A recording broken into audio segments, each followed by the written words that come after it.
पहले तो हम वहाँ पर हालात की वजह से रह रहे थे, सच छुपाने के लिए रह रहे थे। और अगर अब लौटकर वापस आपके घर गए तो आपको हमारी वजह से झूठ बोलना पड़ेगा। और हम जानते हैं कि आपको झूठ से कितनी नफरत है। और आप हमारी वजह से झूठ बोलेंगे, हम ऐसा बिल्कुल नहीं होने देंगे। नहीं। आरो, पर 12वीं के एग्जाम क्लियर करने के लिए तुम्हें अपने सर पर छत तो चाहिए होगी ना? हाँ, तो वो दे दीजिए। हम आश्रय लेकर आपके घर में रहेंगे, किसी अधिकार से नहीं। हम एक पत्नी के अधिकार से वहां कदम नहीं रखेंगे, क्योंकि वो हक सिर्फ नलिनी जी का है। बस बस, हरी भरी रहो, खुश रहो। वैसे है कौन?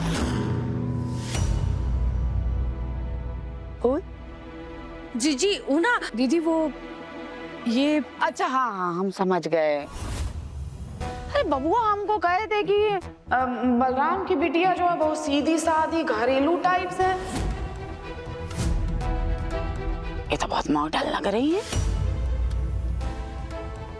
का लड़की, शहर में आकर शहर का हवा लग गया तुझे? हाँ का दीदी, ये देव की फ्रेंड है, फैमिली फ्रेंड। अच्छा, फ्रेंड है। देव से मिलने आई होंगी फिर तो। वैसे हमरे देव प्यारा बिटवा है कहाँ? वो गया ना पापा से मिलने अपने। हम भी बस उसकी राह ही देख रहे हैं, आता ही होगा। अरे ये देव के लिए हमको ना बहुत तरस आता है बेचारे पे। अरे सारे घर वालों के साथ एक साथ मिला ही नहीं पाता है। माँ इधर, बाबूजी उधर, जिंदगी लोटे पोट हो गई है उसकी।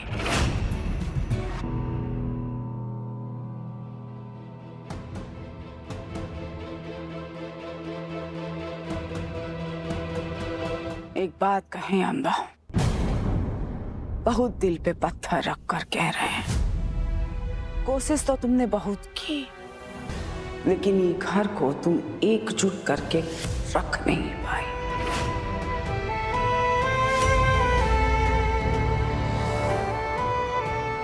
एक्चुअली पार्वती भी देव के साथ ही गई है। हैं? अच्छा। हाँ। अरे ओ बबुआ, हमरा मुंह का ताक रहे हो, जाओ जाके हमरा सामान ले आओ। हाँ?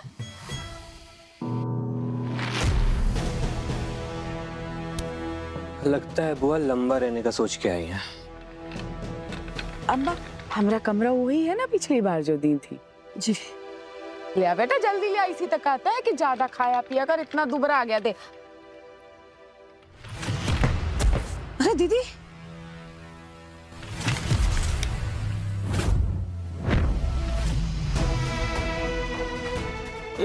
अभी हटो भाभी, पानी लेके आई, पानी।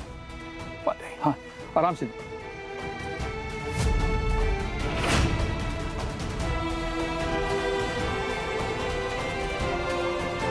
ठीक है? हाँ हाँ बबुआ, अब ठीक लग रहा है।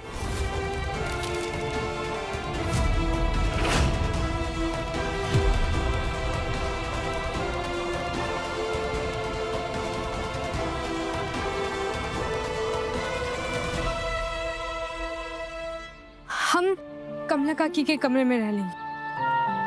आप हमारी फिक्र मत कीजिए, आप बस सच बता दीजिए अपने घर वालों को, और इससे आप नलिनी जी के साथ अपनी जिंदगी में आगे भी बढ़ पाएंगे और आपकी मम्मी को भी सुकून मिलेगा। दीदी, आपको ब्रेन ट्यूमर है?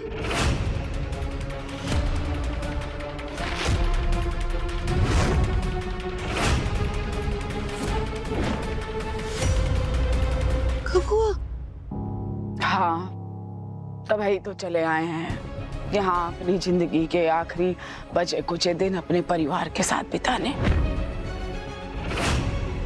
तुमने फूफा जी को भी बताया नहीं है। अब तुम तो जानती हो दुबई में है, बिटवा भी वही है, बेचारे परेशान हो जाएंगे।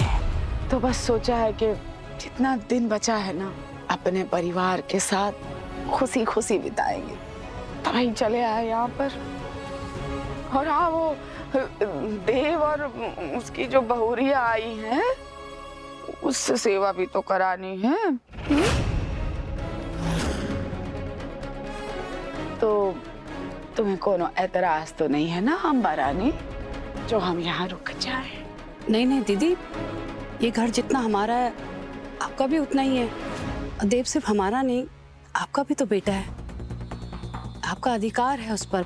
अरे हाँ, और उसकी रारू जो आई है पार्वती, वो पे भी तो अधिकार है हमरा।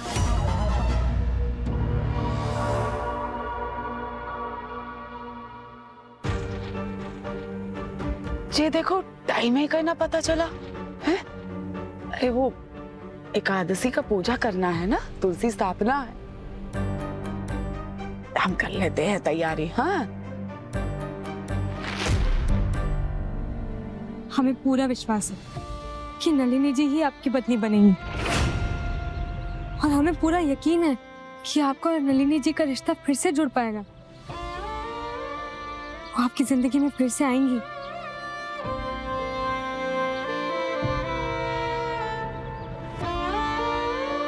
हाँ, शायद तुम सही कह रही। हम आपके परिवार को सब सच बताएंगे, फिर उनका जो भी फैसला होगा हमारी सराह को, और उनसे झूठ नहीं बोलेंगे।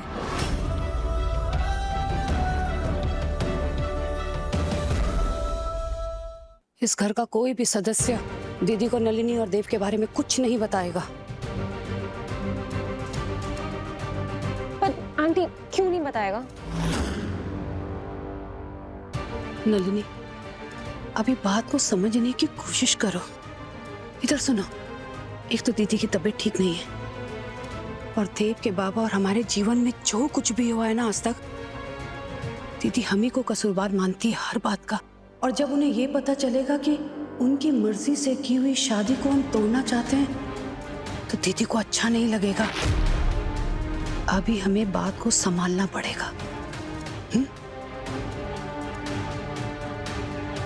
और आप लोग भी सुन लीजिए, बुआ जी को ये पता नहीं चलना चाहिए कि हमने नलिनी को यहाँ क्यों रोका है।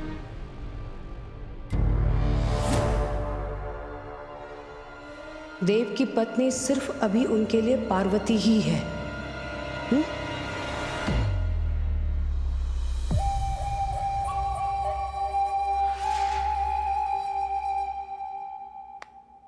पापा ना सिर्फ बड़ी बड़ी बातें करते हैं, ये कर दूंगा वो कर दूंगा, कुछ भी नहीं हुआ। ना अंबिका आंटी पे कोई आफत आई और ना ही देव बचाने आए।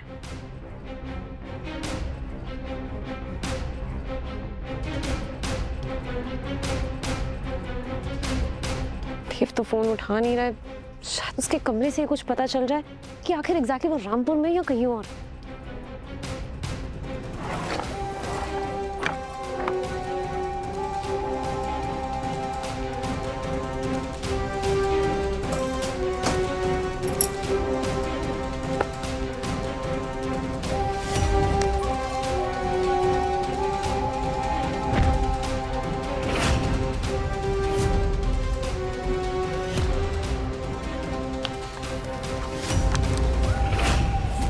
अग्नि को साक्षी मानकर हमने पार्वती के साथ शादी की है और उसे अपनी पत्नी भी माना है। पारो संग देव शाम 6:30 बजे दंगल टीवी पर।